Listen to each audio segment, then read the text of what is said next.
Guys, ഇന്ന് വീട്ടിലിരുന്ന് ബോറടിച്ചിരുന്നപ്പോൾ ചുമ്മാ ഒന്ന് പുറത്തേക്ക് കറങ്ങാൻ വേണ്ടി ഇറങ്ങാട്ടോ. അപ്പോൾ ഫസ്റ്റ് തന്നെ പോയിട്ടുള്ളത് കർമ്മ റോട്ടിലേക്കാണ്. ഇവിടെ ഒരുപാട് ഫുഡ് സ്പോട്ടൊക്കെ ഉണ്ടല്ലോ, അപ്പോൾ ഒക്കെ ഒന്ന് എക്സ്പ്ലോർ ചെയ്യാമെന്ന് വെച്ചിട്ട് നേരെ വന്നത് ഇങ്ങോട്ട് കാണേ. പുറത്തിറങ്ങിയ പിന്നെ ഫുഡാണല്ലോ മെയിൻ. അപ്പോൾ ഫസ്റ്റ് തന്നെ ഇവിടെ സ്പാരൽ പൊട്ടാറ്റോ ഉണ്ടാക്കുന്നുണ്ട്. അങ്ങനെ സംഭവം കയ്യിൽ കിട്ടിയിട്ടുണ്ട്. ഒരു രക്ഷയില്ല കേട്ടോ, കിട്ടു ടേസ്റ്റ് ആയിരുന്നു. അങ്ങനെ അത് കഴിച്ച് കഴിഞ്ഞിട്ട് നേരെ പോയത് അടുത്ത ഫേമസ് ആയിട്ടുള്ള ഐറ്റം കഴിക്കാനാണ്. എനിക്ക് ഉൾക്കണ്ടേ. ഇത് ഒരുപാട് റീൽസിൽ കണ്ടിട്ടുണ്ട്. ഒരു സമയത്ത് ഇത് ഫുൾ ട്രെൻഡായിരുന്നു. അന്നേ വിചാരിച്ചതാണ് ഇത് എന്തായാലും കഴിക്കണം എന്ന്. ഇപ്പോഴാണ് അതിനുള്ള ചാൻസ് കിട്ടിയത്. ഞങ്ങളൊരു നോർമൽ ഒരു സ്പെഷ്യൽ ആണ് പറഞ്ഞിട്ടുണ്ടായിരുന്നു. അപ്പോൾ ആളിതിവിടെ അടിപൊളിയായിട്ട് ഉണ്ടായിക്കൊണ്ടിരിക്കുന്നുണ്ട്. ഞങ്ങളാണെങ്കിൽ കട്ട വെയിറ്റിങ്ങിലാണ് കേട്ടോ.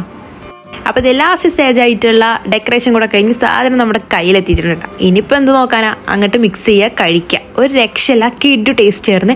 നിങ്ങൾ ഒരു വട്ടെങ്കിലും ട്രൈ ചെയ്ത് നോക്കേണ്ട സംഭവം തന്നെ കേട്ടോ. അങ്ങനെ അതും കഴിച്ച് കഴിഞ്ഞിട്ട് നമ്മൾ നേരെ അടുത്തൊരു ചായക്കട കയറിയതാണ്. ഇവിടുന്ന് 2-3 കട നമ്മൾ വീട്ടിലേക്ക് പാർസലും കൂടെ വാങ്ങിയിട്ട് നമ്മൾ നേരെ ഇപ്പോൾ വീട്ടിലേക്ക് തിരിച്ചു പോവാണ്.